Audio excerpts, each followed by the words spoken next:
Welcome to the structure of atom. Students, in last lecture, we have studied two different models, J.J. Thomson's atomic model as well as Rutherford's atomic model. And both model have different drawbacks, and that's why that models were not accepted. Our next model of atom is Niels Bohr's atomic model. But Niels Bohr's atomic model पढ़ने से पहले वो model किस पर बना था और किन कंसेप्ट का यूज करके साइंटिस्ट ने उसे बनाया था उसके बारे में हमें डिटेल में पढ़ना है. ओके, तो आज का हमारा फर्स्ट क्वेश्चन है, which development played a role in formation of Bohr's model of atom. कौन से डेवलपमेंट की वजह से बोर्स मॉडल प्रोड्यूस किया गया, मतलब बनाया गया. ओके, तो लिखा है, two developments played a major role in the formulation of Bohr's atomic model. तो डेवलपमेंट की वजह से Niels Bohr's atomic model derive किया गया. Results observed from the studies of interactions of radiation with matter have provided the immense information regarding to the structure of atom and the molecule.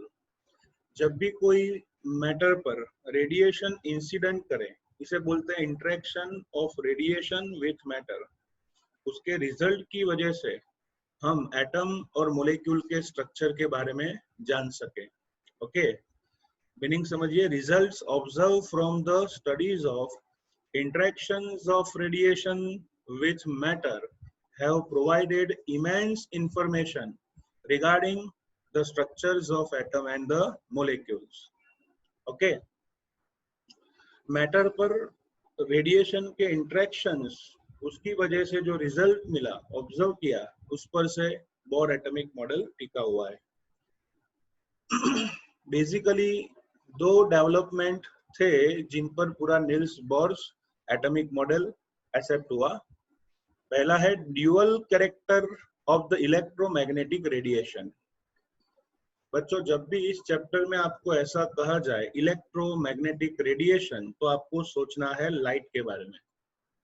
Okay, light को physics में कहते हैं electromagnetic radiation.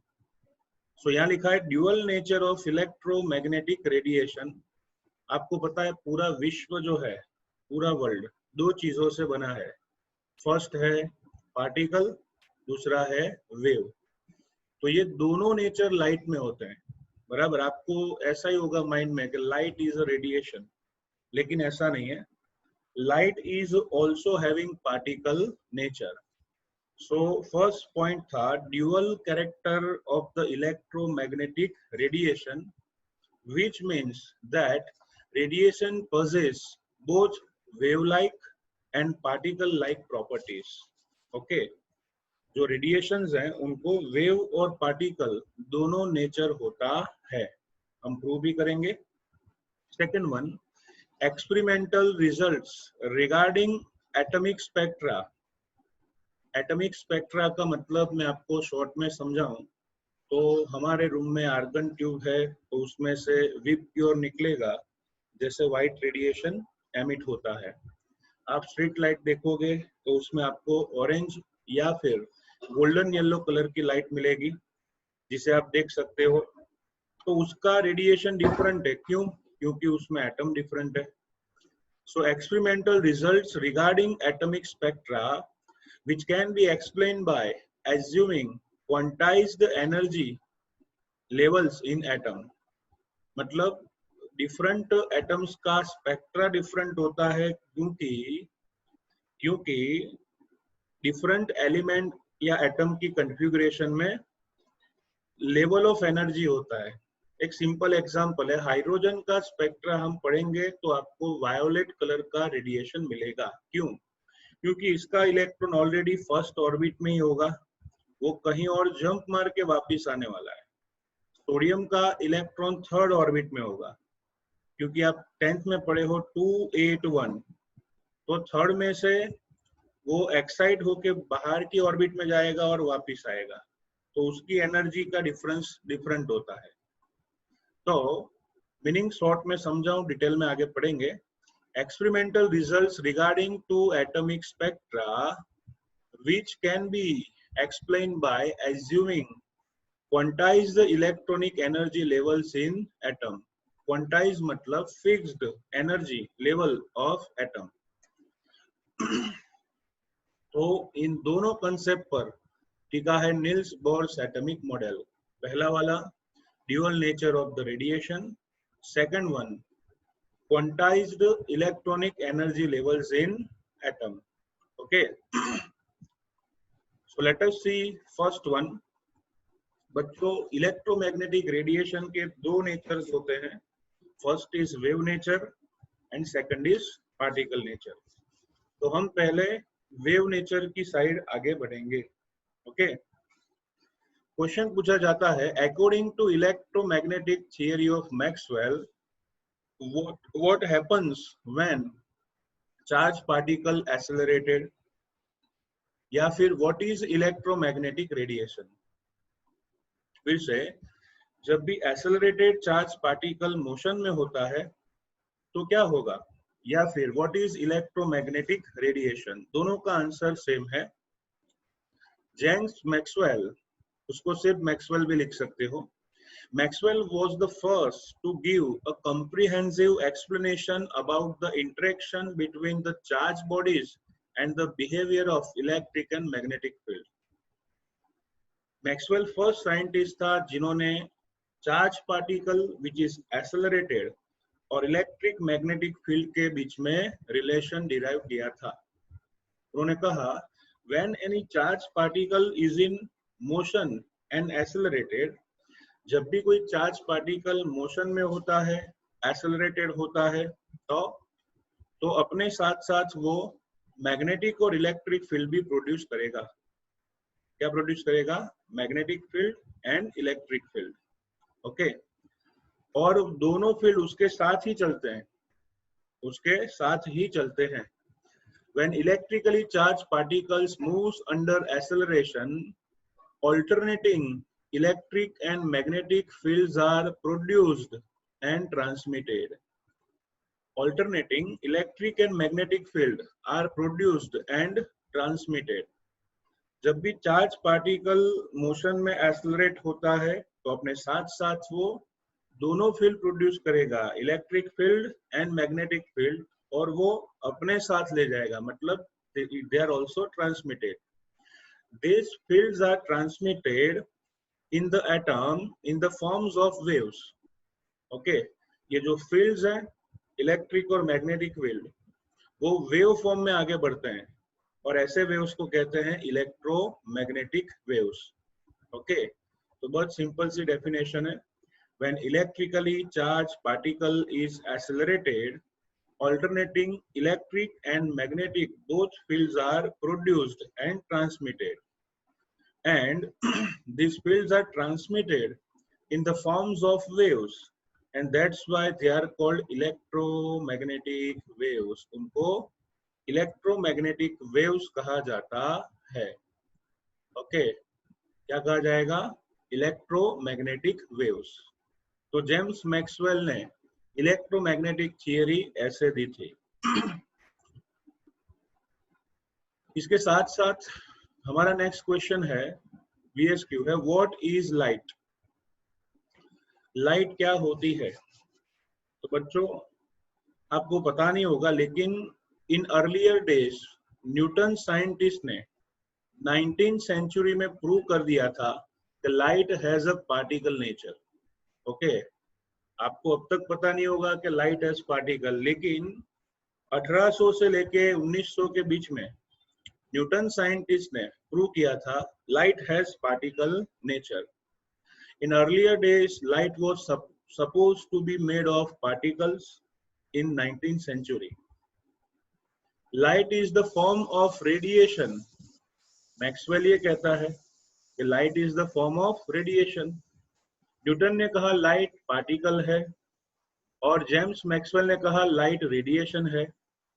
Maxwell was again to the first to reveal that light waves are associated with oscillating electric and magnetic character.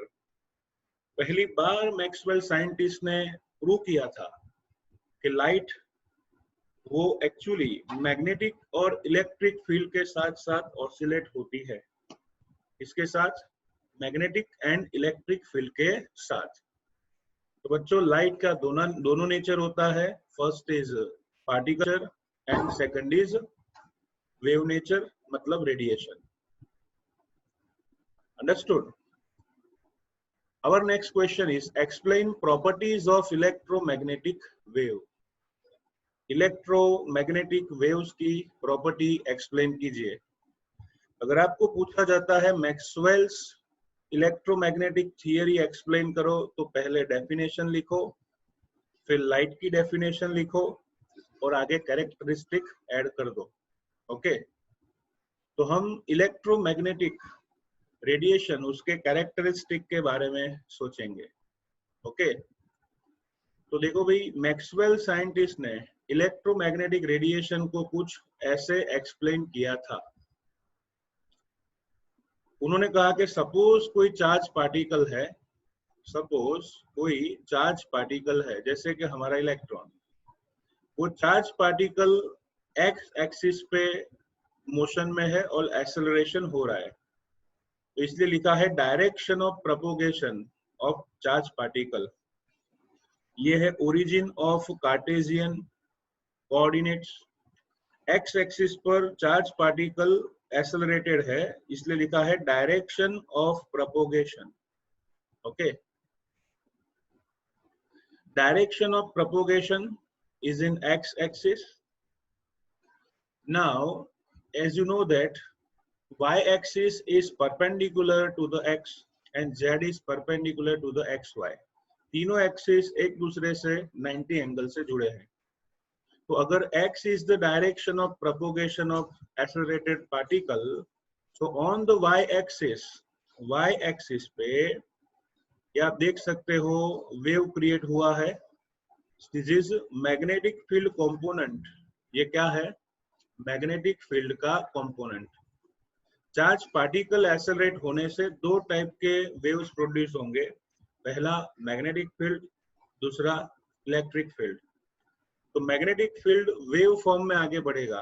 तो देखो x के perpendicular y है, तो y axis पर देखो आगे यहाँ पे आपको दिखा पूरा wave. So this is wave of magnetic field along this axis। तो बच्चों देखो ये है x axis, direction of propagation.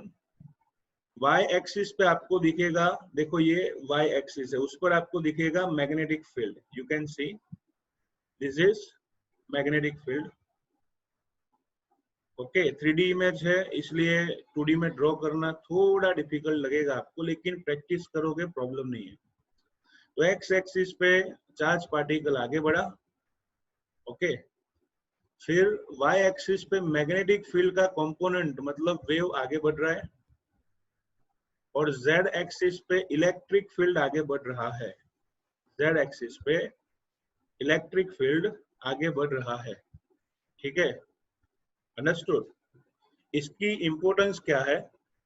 The electric and magnetic field component having same wavelength, same frequency. इतना ही नहीं, इसके साथ साथ सेम एम्पलीट्यूड और सेम स्पीड होती है। तो लिखा है the electric and magnetic field components of an electromagnetic have the same wavelength, same frequency, same speed and same amplitude. Understood? तो सब कुछ यहाँ पे सेम होता है। लैम्बडा सेम, जिसे हम वेवलेंथ कहते हैं, फ्रीक्वेंसी सेम, जिसको न्यू लिखते हैं, स्पीड भी सेम होगी और एम्पलीट्यूड भी सेम होगा। तो साइंटिस्ट ने बताया था कि डायरेक्शन ऑफ प्रोपोगेशन दोनों वेव्स की डायरेक्शन से परपेंडिकुलर है और वो दोनों भी एक दूसरे से परपेंडिकुलर है। Okay, so let us see first point of characteristic of electromagnetic radiation. Very simple. Characteristic of electromagnetic radiation में पहले लिखा है first point, the oscillating electric and magnetic field produced by oscillating charge particles are perpendicular to each other and both are perpendicular to the direction of propagation. मतलब जब भी कोई charge particle accelerate होता है, ओके, तो उसके साथ साथ दो टाइप के ऑसिलेशंस वेव होते हैं, मैग्नेटिक एंड इलेक्ट्रॉनिक। तो लिखा है perpendicular to each other and both are perpendicular to direction of propagation. एक दूसरे से परपेंडिकुलर है और डायरेक्शन ऑफ प्रोपोगेशन से भी परपेंडिकुलर होता है। तो फिर से एक बार हो जाए, the oscillating electric and magnetic fields produced by oscillating charge particle are perpendicular to each other and perpendicular to the direction of propagation of the wave। बराबर, कैसे ड्रॉ करना है समझ में आ गया ना। x एक्सिस पे डायरेक्शन ऑफ प्रोपोगेशन, ओके, फिर y एक्सिस पे लेना है कौन सा, मैग्नेटिक फील्ड, और z एक्सिस पे लेना है इलेक्ट्रिक फील्ड। ठीक है, फिर खास लिखना है आपको both of the waves having same wavelength, same frequency, same speed, same amplitude, but difference is only that they are perpendicular to each other। okay, second one, second characteristic है unlike sound waves or water waves, electromagnetic waves do not require medium, उनको media की जरूरत नहीं है, and can move in vacuum, वो vacuum में भी पास हो सकते हैं। जैसे आपको साउंड वेव की बात करें तो साउंड वेव्स के लिए आपके पास प्रॉपर मीडिया होना चाहिए, बराबर। Then after electronic waves, sorry water waves, उसके लिए भी आपके पास मीडिया होना चाहिए। तो साउंड और वाटर वेव्स में जैसे मीडिया रिक्वायर्ड है, वैसे यहाँ पे इलेक्ट्रॉनिक वेव्स उसके लिए कोई मीडिया की जरूरत नहीं है। They can transmit in the vacuum also, बराबर। जैसे आप जानते हो कितना दूर सन है, SUN, फिर भी उसमें से जो लाइट या इलेक्ट्रोमैग्नेटिक वेव्स आते हैं वैक्यूम में से ही आते हैं, बराबर, उसको मीडिया की कोई जरूरत नहीं है। तो अनलाइक साउंड वेव्स और water waves, electromagnetic waves do not require medium and can move in vacuum also। Third one, there are many types of electromagnetic radiations which having different wavelength and different frequency। Okay, these constitute what is called electromagnetic spectrum। बच्चों बहुत सारी type के electromagnetic radiations होते हैं जिनकी different wavelength है, different frequency है, तो उनकी पूरी रेंज को कहा जाता है इलेक्ट्रोमैग्नेटिक स्पेक्ट्रम। क्या कहा जाएगा, इलेक्ट्रोमैग्नेटिक स्पेक्ट्रम। तो पहले हम उसका स्ट्रक्चर देख लेते हैं, व्हाट इज इलेक्ट्रोमैग्नेटिक स्पेक्ट्रम, फिर डेटा लिखेंगे। ओके, अगर 3 मार्क्स में क्वेश्चन दिया है कैरेक्टरिस्टिक का, तो ये डायग्राम आपको पॉइंट 3 में ड्रॉ करना होगा। तो बच्चों इसे कहेंगे इलेक्ट्रोमैग्नेटिक स्पेक्ट्रम। ओके, सबसे पहली बात है frequency which is hertz and lambda जिसको कहते हैं वेवलेंथ। ये डायग्राम एक्सप्लेन करने से पहले मैं आपको इन टर्म्स के बारे में डिटेल में समझाता हूं, तो आपको पता चलेगा कि what they are writing here. Okay, जो आपको पीछे दिया हुआ है। तो पहले हम पढ़ेंगे 3 terms. First is wave frequency, second is wavelength and third is wave number. इन तीनों के बारे में आपको समझना है। तो वेव फ्रीक्वेंसी जिसका सिंबल है न्यू और यूनिट है हर्ट्ज। तो what is wave frequency, the number of waves that pass at a given point in 1 second. Example देता हूं, समझिए। सपोज आप कोई क्रॉस रोड पे खड़े हो एक रेफरेंस पॉइंट पे, तो 1 मिनट में कितने व्हीकल्स पास होते हैं उसका कैलकुलेशन करो, तो उसे कहेंगे frequency of vehicle. Same way यहाँ पे है, अगर कोई रेफरेंस पॉइंट लेंगे और वहां पे 1 सेकंड में जितने वेव्स पास होते हैं उसे कहेंगे बच्चों wave frequency. Okay, the number of waves that pass a given point in a second is known as wave frequency. अपनी लैंग्वेज में भी लिख सकते हो, the number of waves which is passed through a reference point in a 1 second is known as wave frequency. बराबर. The SI unit of frequency is hertz, which is in honor of scientist Hertz. यहाँ capital H लिखना है, या फिर उसको ऐसा भी कहा जाता है सेकंड इनवर्स. बराबर ना. पर सेकंड नंबर ऑफ वेव्स उसे कहेंगे हर्ट्ज. तो last time the number of waves that pass at a given point in 1 second is known as frequency of waves. Unit कौन सा है, हर्ट्ज या फिर सेकंड इनवर्स. नाउ वेवलेंथ क्या है, तो आपको 10th में भी पढ़ाया गया होगा. बराबर, मुझे भरोसा है. सपोज ये कोई डायरेक्शन ऑफ प्रोपोगेशन है. बराबर, इस डायरेक्शन ऑफ प्रोपोगेशन में हम ऐसे वेव्स को रिप्रेजेंट करते हैं. ओके, तो ऐसे वेव को रिप्रेजेंट करें तो उनके दो रेफरेंस पॉइंट बीच का डिस्टेंस, ये रेफरेंस पॉइंट 1 और ये रेफरेंस पॉइंट आएगा 2. तो इन दोनों के बीच का डिस्टेंस उसे क्या कहेंगे, वेवलेंथ. ओके, तो लिखा है the distance between two successive point of wave is taken same as wavelength. यहाँ पे TWO लिखना है. Okay, the distance between two successive point of wave is known as wavelength. To successive point लेंगे आप, मतलब कैसे, मैं समझा देता हूँ. ये फर्स्ट पॉइंट से स्टार्ट किया, यहाँ सेकंड पॉइंट पे अटके हैं हम, इन दोनों के बीच में नहीं. ये पूरा का पूरा डिस्टेंस है, उसे क्या कहेंगे, wavelength. Okay, so the distance between two successive point of wave is taken as wavelength. उसे वेवलेंथ कहा जाता है. Its symbol is lambda. उसका ऐसा यूनिट होता है मीटर, और उसको छोटे छोटे यूनिट में भी शो कर सकते हैं, just like angstrom, nanometre, centimetre etcetera. तो ये हुआ बच्चों wavelength. Now third topic is what is wave number, जिसको न्यू बार कहते हैं. तो वेव नंबर का फॉर्मूला है number of wavelength per unit length. What is the definition, number of wavelength per unit length.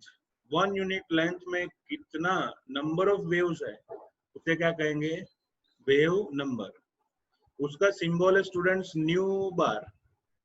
Okay, और उसका unit होता है रेसिप्रोकल ऑफ वेवलेंथ. बराबर, आपको बता दूं, यहाँ फॉर्मूला टेक्स्ट बुक में ऐड कर देना. न्यू बार का फॉर्मूला होता है स्टूडेंट्स 1 बाय लैम्बडा. क्या आएगा, 1 by lambda. 1 by lambda, reciprocal of wavelength. तो सीधी बात है, लैम्बडा का यूनिट है मीटर, तो फिर वेव नंबर का क्या होगा, metre inverse. So remember that. What is the definition, the number of wavelength per unit cell, unit length is known as wave number. उसका सिंबल होता है nu bar. Its units are reciprocal of wavelength unit. Its units are reciprocal of wavelength unit, मतलब metre inverse या centimetre inverse. इन तीनों के बारे में मैं आपको सिंपली समझाता हूं.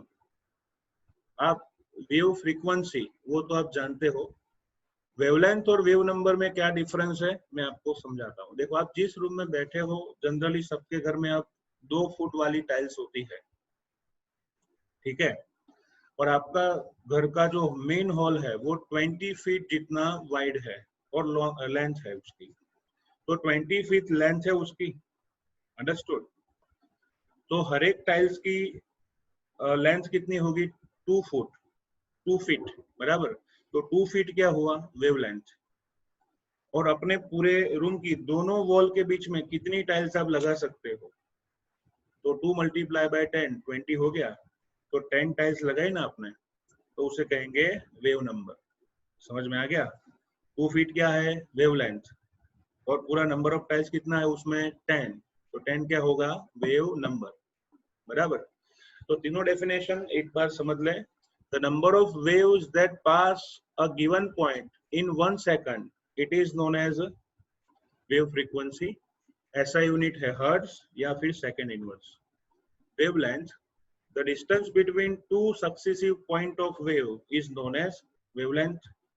उसका यूनिट है मीटर, सेंटीमीटर भी ले सकते हैं, एंगस्ट्रॉम या नैनोमीटर भी ले सकते हैं। Third one, what is wave number? The number of wavelength पर लेंथ। 1 यूनिट लेंथ में कितने वेव्स है उसे कहेंगे वेव नंबर। अच्छी डेफिनेशन लिखनी है तो लिख सकते हो कि 1 मीटर जितने डिस्टेंस में कितने नंबर ऑफ वेव्स है उसे कहेंगे वेव नंबर। ओके, चलो ठीक है, अब आपको समझ में आ गया। और एक चीज आपको ध्यान में रखनी है बच्चों, what is the relation between frequency and wavelength, तो हम आगे पढ़ेंगे, लेकिन हाल में याद रखो frequency nu is equal to c by lambda. C is velocity of light. Okay, frequency nu is equal to C by lambda. तो हम कह सकते हैं frequency is inversely proportional to wavelength. Okay, तो चलो देख लेते हैं डायग्राम। तो देखो बच्चों, आपको दो स्ट्रेट पैरेलल लाइंस लेनी है। फर्स्ट में लेना है फ्रीक्वेंसी जो सेकंड इनवर्स या हर्ट्ज में है, और दूसरा है वेवलेंथ, उसे लैम्बडा या मीटर में लेना है। फ्रीक्वेंसी की रेंज आपको याद रखनी होगी 10⁻0 से 10⁻14 तक, मतलब दो पॉइंट बढ़ाते रहना है। कैसे? 10⁻0, 10⁻2, 10⁻4, 10⁻6, 8, 10, 12, 14, 16, 18, 20, 22, 24। ओके, इसके साथ साथ डाउन साइड आपको लैम्बडा लेना है जो इनवर्सली प्रोपोर्शनल है फ्रीक्वेंसी के। उसकी रेंज आएगी 10⁻8 से स्टार्ट करके 10⁻−16। आपने देखा यहाँ पे पावर इंक्रीज हो रहा है फ्रीक्वेंसी में, ओके, और यहाँ पे पावर डिक्रीज होगा। क्यों? क्योंकि इनवर्सली प्रोपोर्शनल साइन है इसलिए। ओके, तो चलो घटाते जाओ। देखो 10⁻0 से थोड़ा लेफ्ट साइड ड्रॉ करना है, 10⁻8, 10⁻6, 10⁻4, 2, 0, -2, -4, -6 अप टू 10⁻−16। ओके, इसके साथ साथ आपको कहाँ पे डैश करना है वो ध्यान रखना है। देखो 10⁻5 आपको पता है ना, 10⁻4 और 6 के बीच में 5 होता है, तो 10⁻5 पे आपको स्ट्रेट लाइन ड्रॉ करनी है। फिर 10⁻6 और 7 के बीच में, फिर 7 और 8 के बीच में छोटी स्ट्रेट लाइन, फिर वापस 10⁻8 के पीछे, ओके, फिर 10⁻11 के थोड़े पीछे, फिर 10⁻13 पे पूरा एक ब्लॉक ड्रॉ करना है। यहाँ पे कलर्ड नहीं है, दिस इज अ विप ग्योर, जिसको हम विजिबल स्पेक्ट्रम कहते हैं। क्या कहते हैं?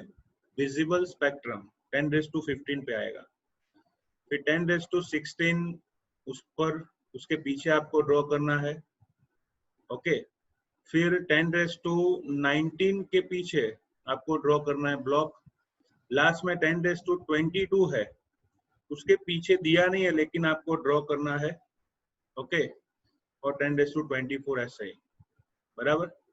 यह ध्यान रखना, मैं अगर इसको इग्नोर करूं तो भी चलेगा, टेक्स्ट बुक की तरह कुछ मत करो तो भी चलेगा। तो देखो कहाँ पे आपको स्ट्रेट लाइन ड्रॉ करनी है, 10⁻5 के पीछे, फिर 6 के पीछे, 7 के पीछे, 8 के पीछे। याद रखो 5 के पीछे, 6 के पीछे, 7 के पीछे, 8 के पीछे, 5, 6, 7, 8 सबके पीछे। फिर 10⁻11 के पीछे, बराबर, एग्जैक्ट 11 नहीं, एग्जैक्ट 12 नहीं। फिर 10⁻15 पर एग्जैक्ट ब्लॉक ड्रॉ करना है, बराबर। फिर 17 के पीछे, सॉरी 16 के पीछे, 17 के आगे, और लास्ट में आएगा 19 के पीछे। तो ऐसे आपने डिफरेंट लाइंस ड्रॉ कर दी जो रेंज शो करती है, बराबर, क्या शो करती है, रेंज। तो इतना राइट करने के बाद आपको ऐसा सोचना है, गा रे एक्स रे, गा रे एक्स रे युवराज सिंह ने देखा। विजिबल स्पेक्ट्रम मतलब आप देख सकते हो वो रेंज, बराबर, इसलिए लिखा है युवराज सिंह ने, यूवी ने विजिबल किया मतलब देखा। Okay, infrared, microwave, FM, Yuvraj Singh ने देखा आई एम फाइनेंस मिनिस्टर। क्या देखा, आई एम फाइनेंस मिनिस्टर। वो रेडियो पे 6 AM गया, ध्यान रखना, वो रेडियो पे सुबह 6 AM गया और लंबी लंबी रेडियो वेव्स छोड़ी, लंबी लंबी रेडियो वेव्स छोड़ी। तो ये स्टोरी बना के आप याद रख सकते हो, गा रे एक्स रे, गा रे का मतलब गामा रेस एक्स रेस। फिर से, गा रे एक्स रे युवराज सिंह ने देखा। फिर से, गा रे एक्स रे युवराज सिंह ने देखा। देखा मतलब विजिबल स्पेक्ट्रम। उसने क्या देखा, आई एम फाइनेंस मिनिस्टर। क्या कहेगा, आई एम फाइनेंस मिनिस्टर। फिर 6 AM रेडियो पे जाके लंबे लंबे रेडियो वेव्स छोड़े। लास्ट टाइम शॉर्टकट मेथड याद रखो, गा रे एक्स रे युवराज सिंह ने देखा, I am finance minister. Okay, radio पे 6 AM जाके उसने बोला, लंबे लंबे रेडियो वेव्स छोड़े।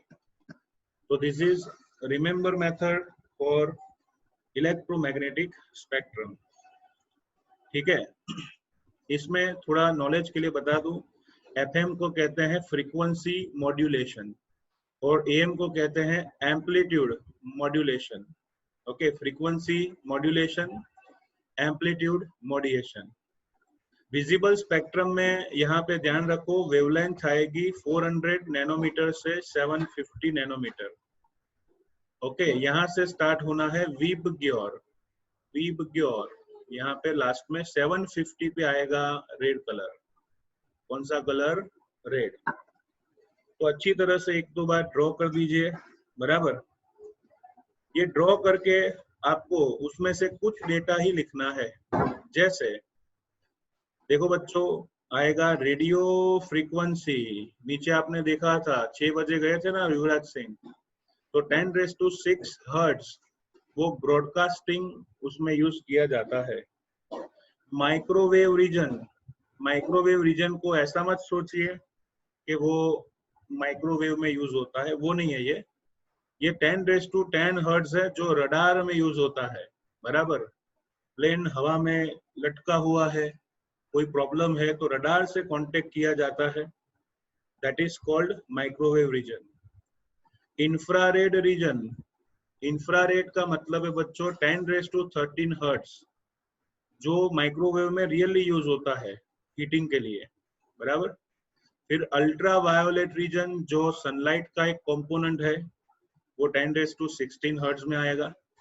और विजिबल लाइट जो हम देख सकते हैं, जैसे आप ये येलो कलर देख सकते हो, तो that is 10⁻15 hertz, component of sun's radiation. तो इन पांचों का एग्जाम्पल और उनका एग्जाम्पल मतलब यूज भी ध्यान में रखना है।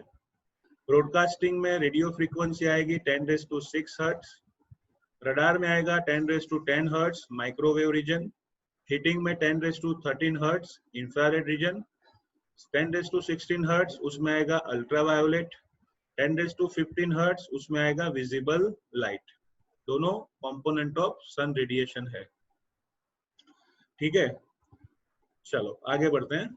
फोर्थ पॉइंट है, different kinds of units are used to represent electromagnetic radiation. Electromagnetic radiation को रिप्रेजेंट करने के लिए different types of units use किए जाते हैं। ओके, उनको अभी अभी हमने पढ़ा। पहला यूनिट है frequency new, second is wavelength and third is number of wave या फिर वेव नंबर न्यू बार। तो बच्चों 4 कैरेक्टरिस्टिक आपको याद रखनी है। सबसे पहली कैरेक्टरिस्टिक क्या थी, simple, When accelerated particle is in accelerated motion, suppose it in x direction, so both types of fields are generated in perpendicular direction to it. Okay, both component, magnetic component and electric field component, are perpendicular to each other and both are perpendicular to the direction of propagation. Second point, sound या water waves की तरह उनको media की जरूरत नहीं है, वो vacuum में भी आगे बढ़ सकते हैं. Third point, electromagnetic spectrum explain कीजिए. और फोर्थ पॉइंट आएगा तो उनको एक्सप्रेस करने के लिए डिफरेंट यूनिट्स यूज करते हैं, जिसको पढ़ा हमने lambda, new and new bar. Okay, तो अगर 2 मार्क्स में है तो इतना ही लिखो, 3 मार्क्स में है तो डायग्राम भी आपको थर्ड पॉइंट में ड्रॉ करना है. ओके, चलो आगे बढ़ते हैं. सिर्फ इतना पूछा है, राइट इलेक्ट्रोमैग्नेटिक स्पेक्ट्रम. ओके, तो पहले आपको ये पूरा का पूरा इलेक्ट्रोमैग्नेटिक स्पेक्ट्रम ड्रॉ करना है. इसमें ध्यान रखना, विजिबल स्पेक्ट्रम जो है 10⁻15 वाला, उसको अलग से ऐसे ड्रॉ करेंगे और वेवलेंथ क्या आएगी 400 नैनोमीटर से शुरू करके 750 नैनोमीटर तक. बराबर, 10⁻15 में ये शेड आपको वीब ग्योर में अलग से ड्रॉ करना है. तो अगर आपको सिर्फ पूछा है व्हाट इज इलेक्ट्रोमैग्नेटिक स्पेक्ट्रम, तो पहले उसकी डेफिनेशन लिख दो. There are different types of electromagnetic radiations which differ from one another in wavelength or frequency. This constitute what is called electromagnetic radiation. उनका पूरा रेंज उसको कहेंगे इलेक्ट्रोमैग्नेटिक रेडिएशन. फिर मैंने यहाँ पे सिर्फ नॉलेज के लिए आपको पूरा टेबल दिया है. आपको उसमें ये पूरी रेंज याद नहीं रखनी है. This is only for knowledge. ये दोनों के दोनों मैंने सिर्फ नॉलेज के लिए दिए हैं. बराबर. अगर इलेक्ट्रोमैग्नेटिक स्पेक्ट्रम पूछा जाए तो बच्चों उस डायग्राम के नीचे आपको सिर्फ इतना लिखना है जो मैंने यहाँ पे लिखा था. क्या? Radio frequency, microwave region, infrared region, ultraviolet and visible spectrum. ठीक है, तो ये हुआ सेपरेटली इलेक्ट्रोमैग्नेटिक रेडिएशन. ओके,